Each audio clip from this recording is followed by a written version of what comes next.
It was a foggy day recently. I was in Asbury Park amid all these old buildings, and I look through the fog and I see these buses, old buses from the 50s and 60s coming out of the fog. I felt like it was some kind of weird dream.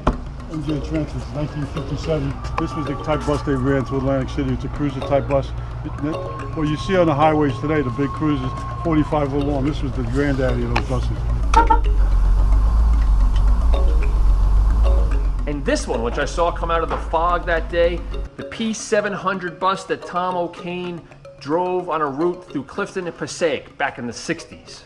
The very same bus.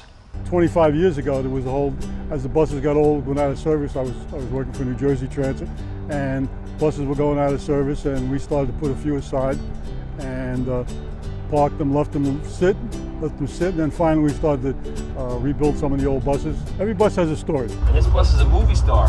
This bus is a movie star, that's correct. This one from 1970 was used in the filming of the 1980 film Atlantic City.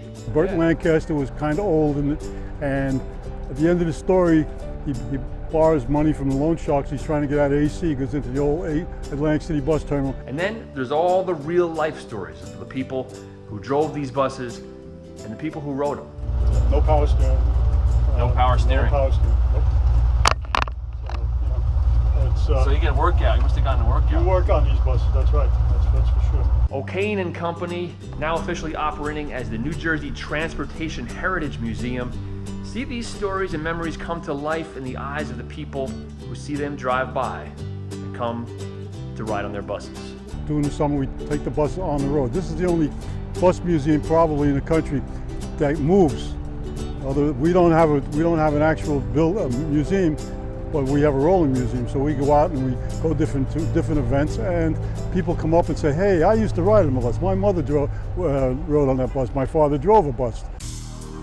Now, thanks to that day in Asbury Park, I have my own story about these old buses.